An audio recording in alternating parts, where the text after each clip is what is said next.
भारत से उलझना कनाडा के प्रधानमंत्री जस्टिन ट्रूडो को काफी भारी पड़ गया। नौबत ये आ गई कि आज उन्हें इस्तीफा देना पड़ गया। ये इस्तीफा ट्रूडो की मजबूरी है, क्योंकि अगर सत्ता नहीं छोड़ते तो भी उनके लिए अपनी कुर्सी बचाना अब तो लगभग नामुमकिन था। जिन पार्टियों के समर्थन से ट्रूडो अपनी सरकार अभी तक चला रहे थे, वो पहले ही उनसे किनारा कर चुकी हैं।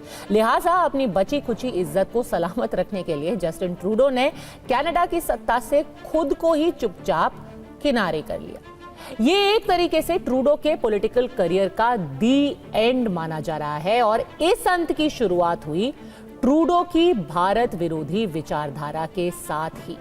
हम ऐसा क्यों कह रहे हैं, आपको पता चलेगा इस रिपोर्ट में।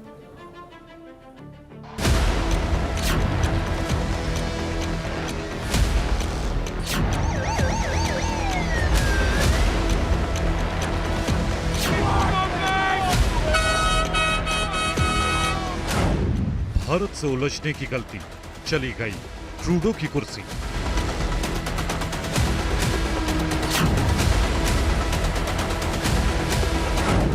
खालिस्तानियों का समर्थन, बेआबरू होकर निकले जस्टिन।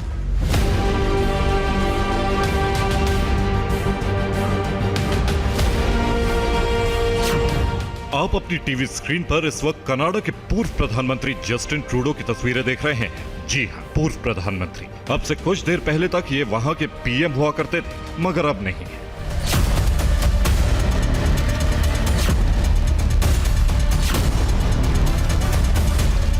जस्टिन ट्रूडो ने इस्तीफा दे दिया है। इस्तीफा इसलिए क्योंकि कुर्सी को बचाने के लिए उनके पास अब कोई जरिया नहीं बचा था।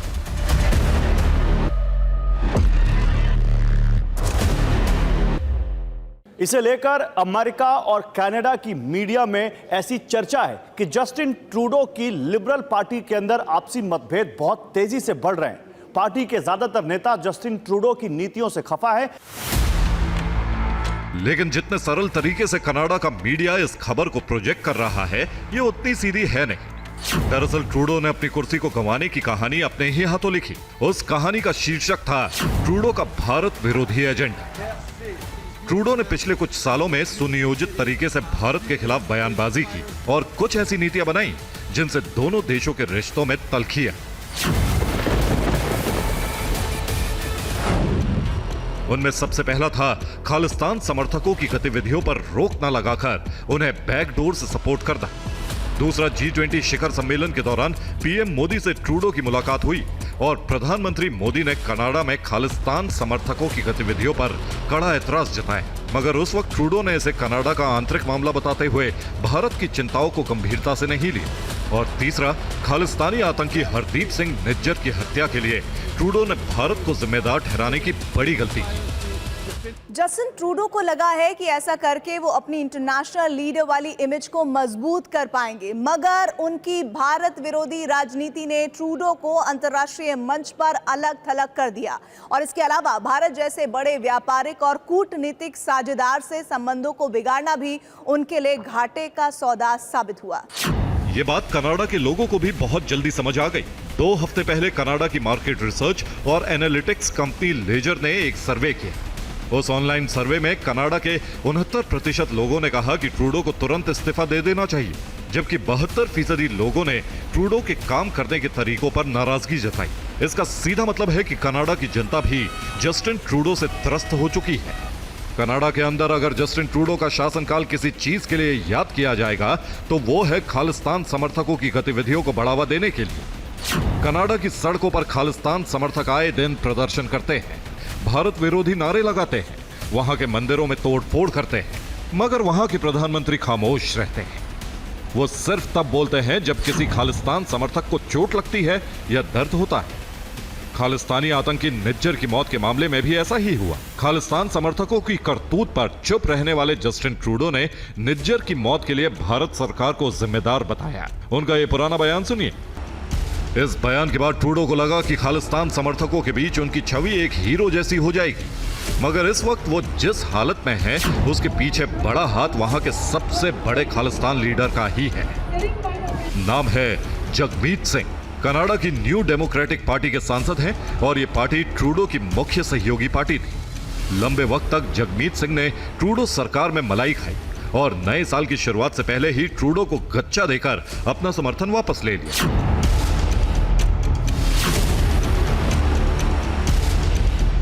लिहाजा ट्रूडो की सरकार अधर में लटक गई। Bureau report, TV9 Bharatvarsh. तो आपने देखा कि कैसे जस्टिन ट्रूडो ने भारत के खिलाफ एक विशेष एजेंडा चलाकर खुद के लिए ही मुसीबत मोल ले ली। ट्रूडो के कार्यकाल में खालिस्तान समर्थकों ने जिस तरह हुड़दंग मचाया वो भी आपने इसी शो पर देखा है। मगर क्या आप ये जानते हैं कि खालिस्तान समर्थकों के अलावा कनाडा में और भी कट्टरपंथी संगठन बड़े पैमाने पर फल फूल रहे थे, और वो भी सरकार के ठीक नाक के नीचे। इनमें से कुछ एक तो प्रतिबंधित आतंकी संगठन भी है। ऐसा ही एक संगठन है हिजबुत तहरीर, जो कनाडा में एक कॉन्फ्रेंस करने जा रहा है।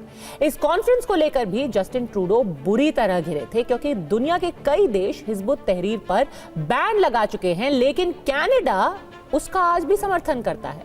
लिहाजा उसके आतंकी कनाडा की सड़कों पर खुलेआम उनको घूमने की छूट है।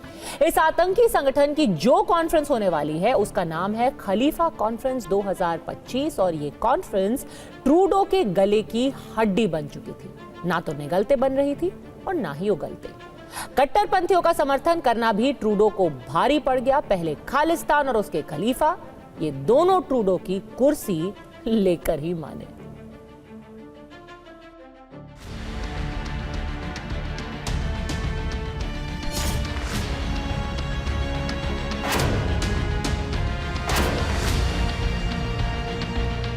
आपने आतंकियों की कॉन्फ्रेंसिंग की जो तस्वीरें अब तक देखी होंगी वो अक्सर पाकिस्तान या पीओके से सामने आती हैं। मगर अब इस तरह की एक कॉन्फ्रेंस जस्टिन ट्रूडो के देश कनाडा में होने वाली है। जी हां, जो कनाडा पहले खालिस्तान समर्थकों के लिए बदनाम था, वो अब आतंकी संगठनों पर ही रहनुमाई दिखा रहा है। इस कॉन्फ्रेंस की जगह और तारीख तय कर दी गई है। सोशल मीडिया पर वायरल एक पोस्टर में दावा किया जा रहा है कि प्रतिबंधित आतंकी संगठन हिजबुत तहरीर की कॉन्फ्रेंस 18 जनवरी को होगी और इसे कनाडा के मिसिसॉगा शहर में आयोजित करवाया जाएगा, जो कि टोरंटो के ठीक बगल में है। मगर इस खबर के फैलते ही कनाडा समेत यूरोप और अमेरिका कई देशों में हलचल मच गई। ट्रंप के करीबी और टेस्ला के सीईओ इलॉन मस्क ने इस खबर के बहाने जस्टिन ट्रूडो को आड़े हाथों लिया। दरअसल एक यूजर ने सोशल मीडिया पर हिजबुत तहरीर की कॉन्फ्रेंस का पोस्टर शेयर करते हुए लिखा, 18 जनवरी को कनाडा के मिसिसॉगा शहर में कुछ इस्लामी कट्टरपंथी एक सम्मेलन का आयोजन करने जा रहे हैं, जिसका मकसद सभी गैर मुस्लिम देशों को हराना और वैश्विक खलीफा बनाना है। इस आयोजन के पीछे हिजबुत तहरीर नाम का आतंकी संगठन है, जो कई देशों में बैन है। इस यूजर की पोस्ट को इलॉन मस्क ने भी शेयर किया और पूछा कि क्या यह सच है। मस्क का यह सवाल सीधा जस्टिन ट्रूडो से है, क्योंकि इस वक्त कनाडा की कमान ट्रूडो के हाथों में है। सवाल कई लोग पूछ रहे हैं, मगर ट्रूडो बिल्कुल खामोश है। कनाडा में यहूदियों की वकालत करने वाले संगठन CIJA ने भी इस आयोजन पर हैरानी जताई। उन्होंने कहा कि जो आतंकी संगठन यूके समेत दुनिया के कई देशों में बैन है, उसे कनाडा में अपना खतरनाक एजेंडा बढ़ाने का मौका नहीं दिया जाना चाहिए। ये बात भी ट्रूडो के कानों तक नहीं पहुंची, मगर जिस मिसिसॉगा शहर में कॉन्फ्रेंस होनी थी, वहां की मेयर को जरूर इस खतरे का आभास हो गया। मेयर का नाम है कैरोलिन पैरिश। कैरोलिन ने इस आयोजन पर सख्त आपत्ति जताई और इसे रद्द करवाने के लिए एड़ी चोटी का जोर लगा दिया। उनकी कोशिशों का असर दिखा, जिसकी खबर उन्होंने एक्स पर एक पोस्ट के जरिए बताई। कैरोलिन ने लिखा, कट्टरपंथियों का समूह 18 जनवरी को होने वाले अपने सम्मेलन के लिए अब किसी दूसरे शहर जा रहा है। मिसिसॉगा के सभी शांति प्रिय लोगों और यहाँ के निवासियों को इस बात से राहत मिली है।